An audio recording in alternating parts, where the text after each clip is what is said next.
जब वो पेगासस जैसे सॉफ्टवेयर लगा के दूसरों के फ़ोन में क्या चल रहा है, क्या हो रहा है, क्या कॉन्वर्सेशन हो रही है, कहाँ बातचीत, किस भी तरीके का डेटा ले सकती है, तो क्या वो सत्ता में रहने के लिए आप लोगों के वोट नहीं ले सकती, मैनिपुलेट नहीं कर सकती? अगर आप विड्रॉ करते हैं अपना कैंडिडेट इनके सामने से, तो हम आपको लिख कर देते हैं 4 से 5 लाख की गिनती से। मैं कहती हूँ अगर 9 बजे वोटिंग शुरू होगी ना, तो 12 बजे डिक्लेयर हो जाएगा ही इज द विनर। कि मिनॉरिटीज और दलित, SC ST जो है मेन टारगेट होते हैं। गरीब लोग हैं यार, हमारे पास है तो कुछ है नहीं, तो इन लोगों को दबा दो, पुलिस की वर्दी में आ जाओगे तो बेचारे लोग सहम जाएंगे, बच्चों को बाहर नहीं भेजेंगे क्योंकि पर्चा ना हो जाए, डंडा ना पड़ जाए, अरेस्ट ना कर लो। इसलिए ये सरकार दहशत करती है कि इस देश का कानून क्रिमिनल्स को डराने के लिए, जनता को, सिविलियंस को डराने के लिए नहीं, उनकी प्रोटेक्शन के लिए है। जो 400 पार कह रहे हैं, इसी EVM का सहारा लेते हुए अगर वो दोबारा आ जाते हैं तो क्या बचेगा ये देश, बचेगा लोकतंत्र, बचेगी ये बेटी जो आज बोल रही है, क्या बचेगी ये प्रेस, ये असली रियल मीडिया? नहीं बचेगी। या हसदेव जैसे गांव बेचकर इतना पैसा अडानी अंबानी से लेकर चंदा दो धंधा लो वाली स्ट्रैटेजी से बेचकर आज विपक्षी दलों के बड़े बड़े लीडर्स को खरीदा जा रहा है। ये आपने देख ही लिया कि किस तरीके से आज हमारे बीच में प्राचा साहब बैठे हैं और जिन्होंने लोकसभा क्षेत्र रामपुर से अपना नामांकन भरा था। अभी रिसेंटली आप लोग वहाँ आए थे और मुझे नहीं लगता कि बार बार आप सबको ये बताने की ज़रूरत है। बड़े सारे सवाल हम सब पे उठे, पूरी टीम पे उठे कि क्यों आप जा रहे हैं। जैसे प्राचा साहब ने स्पष्टीकरण दे ही दिया कि आप उसी EVM से कहेंगे कि इसका बटन दबाएं, अब हमें वोट करें जिस EVM के खिलाफ आप लड़ते थे। और आज आपके सामने ये सच बताना इसलिए ज़रूरी था और बहुत टाइम लगा इस चीज़ों को करने के लिए, क्योंकि अगर हम यही प्रेस कॉन्फ्रेंस पहले कर देते, क्योंकि ऐसी बहुत सारी चीज़ें हुई, क्योंकि हम लोगों के पास कुछ हाँ एग्जैक्टली हम लोगों के पास कुछ है नहीं छुपाने की के लिए। ओपन बुक है तो सारी चीज़ें सामने आ जाती है, तो पुलिस भी सतर्क हो जाती है, उस तरीके से एक्शन लेती है। और ये सरकार जो सामदाम दंडभेद की राजनीति कर रही है, जो जिसे कहते हैं ना खुल के बेईमानी, जो गुंडा राज है इनका, तो ये कुछ भी कर सकते हैं। इसीलिए it was important for us कि पहले नॉमिनेशन फाइल किया जाए ताकि हमारा नॉमिनेशन जो है वो जो नामा है वो एक्सेप्ट हो जाए और उसके बाद हम ये स्टैंड लेते। और बड़े अच्छे जो प्राचा साहब ने पहले ही ये चीज़ आप सब सुन रहे होंगे कि जो सबूत हमारे हाथ में लगा है, जिस तरीके से बताया कि स्टैंड अलोन मशीन्स नहीं है, वो किसी तरीके से भी हाईजैक कर लिया जाएगा, मैनिपुलेट कर लिया जाएगा। और इंटरनेट है यार, कुछ भी हो जाता है।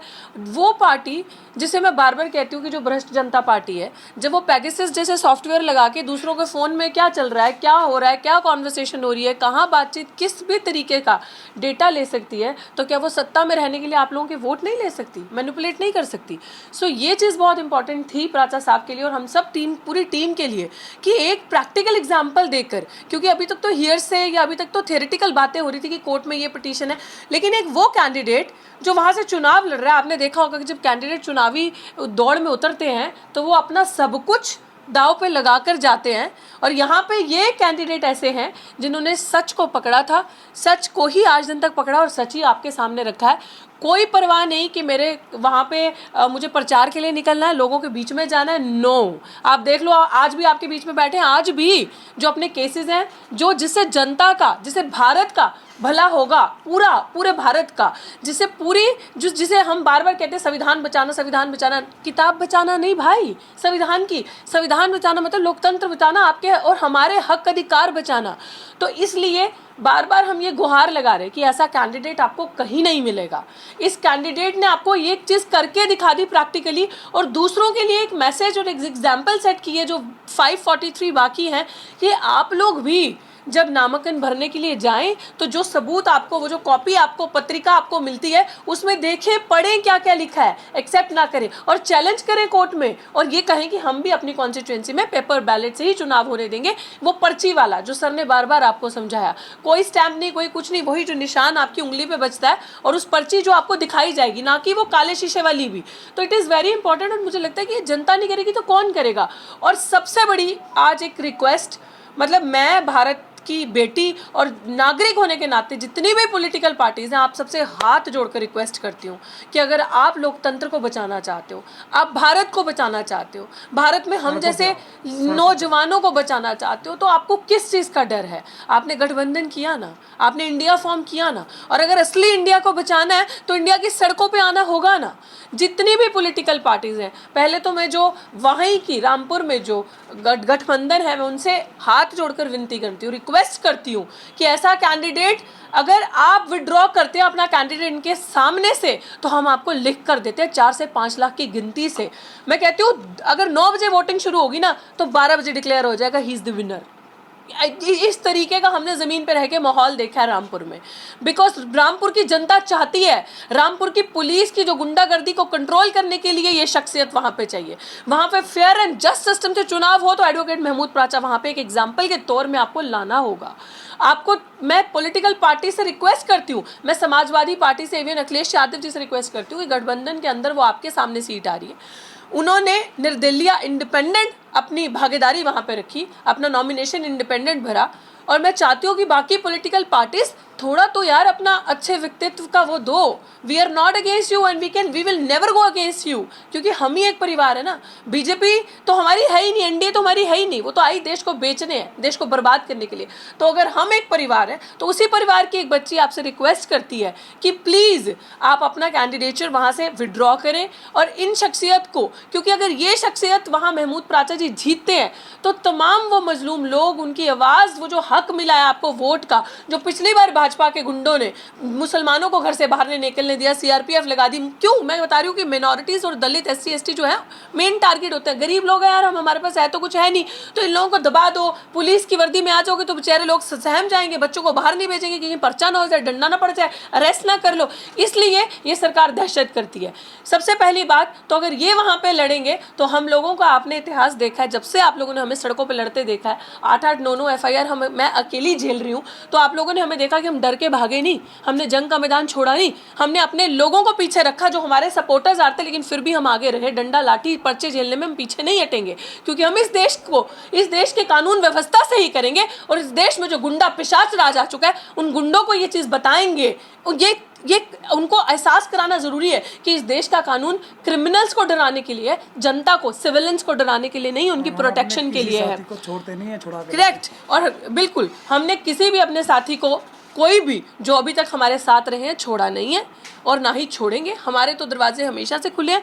हमें इंडिविजुअली ये रिस्पॉन्सिबिलिटी पता है कि ये रिस्पॉन्सिबिलिटी लड़ाई महमूद प्राचा जी की नहीं है, ये लड़ाई डॉक्टर रितु के लिए नहीं है, बट ये फेसेस हो सकते हैं। ये लड़ाई सर की नहीं है, ये फेसेस हो सकते हैं, लेकिन ये लड़ाई उस अवाम की है जो भरोसा करके, जिन्होंने हम जैसे लोगों को चुना।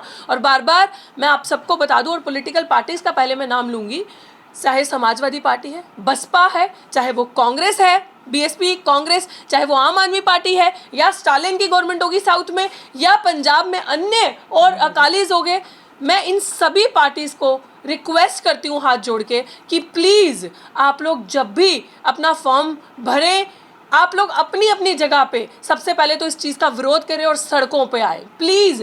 अगर आप सड़कों पे नहीं आएंगे तो इसको आप गुंडे को कैसे डराओगे? हम संख्या में इतने ज़्यादा है, मुझे समझ नहीं आ रही किस चीज़ की वेट, किस चीज़ का डर। वो इतने से हैं और इतने शरारती हैं। आज 303 हैं जो 400 पार कह रहे हैं, इसी ईवीएम का सहारा लेते हुए अगर वो दोबारा आ जाते हैं तो क्या बचेगा ये देश, बचेगा लोकतंत्र, बचेगी ये बेटी जो आज बोल रही है, क्या बचेगी ये प्रेस, ये असली रियल मीडिया? नहीं बचेगी। इस प्रेस को ईवीएम की बात करने पे इनकी वीडियोस बंद की जा रही है, स्ट्राइक हो रही है, इनके चैनल्स बंद किए जा रहे हैं। ये लोकतंत्र है? इस बेटी को अपनी पढ़ाने के लिए अगर यूनिवर्सिटी के अंदर गई तो यूनिवर्सिटी में साजिश करके निकाल दिया, फिर मोदी जी ने कहा पकौड़े बेचो, पकौड़े बेचे तो FIR कर दी, पर्चे कर दिए। तो कहाँ मैं सुरक्षित हूँ? मेरी बहन बेटियां दिन रात रेप हो रहा है, मर रही हैं, अपहरण हो रहा है, कहाँ पे बेटियां सुरक्षित हैं? तो मैं तमाम विपक्षी दलों से, इंडिया गठबंधन से हाथ जोड़कर एक रिक्वेस्ट करती हूँ, मैं विनती करती हूँ आप सबसे, प्लीज सड़कों पे आओ। ये 303 ये कुछ भी नहीं है, उल्टा उनके लोग जिनके अंदर थोड़ी सी भी अगर इंसानियत बाकी होगी वो छोड़ के उनको हमारे पास वापस आ जाएंगे, क्योंकि इन लोगों ने इलेक्ट्रल बॉन्ड्स के थ्रू या किसी बेईमानी के थ्रू या हसदेव जैसे गांव बेचकर इतना पैसा अडानी अंबानी से लेकर चंदा दो धंधा लो वाली स्ट्रैटेजी से बेचकर आज विपक्षी दलों के बड़े बड़े लीडर्स को खरीदा जा रहा है, जो कल बड़ी बड़ी बातें करते थे, चाहे वो हरियाणा से लेके पंजाब से लेके चाहे मध्य प्रदेश, चाहे कोई भी जगहों पे जो बड़े बड़े लीडर्स अभी आपने रिसेंटली देखे जो भाजपा में जाके एकदम सफाचक हो गए, धुल गया उनका सारा काला चिट्ठा। वो क्या है? वो एक तो ईडी का डर या पीछे कोई कुछ गड़बड़ की उसका डर, दूसरा हम नहीं जाएंगे ना, हमें ईडी का डर है, हमारे यहाँ सब हो चुका है। एग्जैक्टली हम नहीं जाएंगे। उसी पे आ रही हूँ। इतना पैसा दे देना कि आने वाले 5 साल आपको समझ में आ जाएगा यार मैं बनूं कुछ नहीं बनूं, 5 साल तक इतना पैसा दे दिया मुझे कि मैं आराम से मेरे पुश्ते तक बैठ के खाएंगे, मुझे किसी चीज़ की ज़रूरत ही नहीं।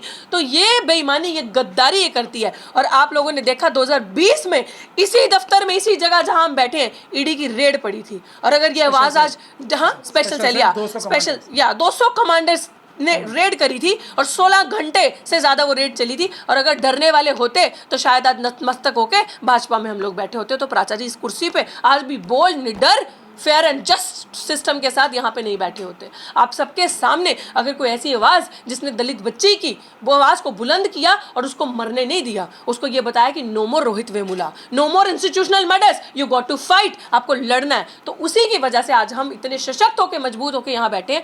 बस ये आज प्रेस कॉन्फ्रेंस उन लोगों के लिए है जो चुनावी दौड़ में उतर रहे हैं, जो लड़ने के लिए जा रहे हैं। आप लोग एक 543, you are not just 543, you are the representative of this country, the citizen of this country. तो आपको ये समझना है इस करोड़ों की आबादी के रिप्रेजेंटेटिव आप जा रहे हो, और करोड़ों की आबादी ये चाहती है कि चुनाव पेपर बैलेट से ही हो, पर्ची से मतदान हो हमारा। तो ये जिम्मेदारी आपके हाथ में है, नहीं तो ईवीएम फिर से होगी, फिर से छोटे छोटे राज्यों में आपको जिता दिया जाएगा और बड़ी बड़ी जगह पे बहुमत पाकर अपनी सरकार बना जाएगी और दिखाया जाएगा कि देखो वहां पे तो ये लोग जीत गए ना, तो यहाँ पे हम लोग जीत गए, तो अब ये कह रहे हैं ईवीएम में घपला है, ईवीएम में घपला है। नहीं, आपको पता है, आपके सामने पोल पट्टी खुल चुकी है। तो रिक्वेस्ट है हमारे साथ सड़कों पे आओ, बड़े आंदोलन की तैयारी है। और प्राचा साहब ने जिस तरीके से बता दिया कि वो अपना इस्तीफा दे देंगे, वो अगर ये सारी चीज़ें जो वो एक चीज़ उन्होंने बताई, अगर वो सही नहीं हुई, तो मेरी यही रिक्वेस्ट है। और एंड में मैं ये कहूँगी ख़त्म करने से पहले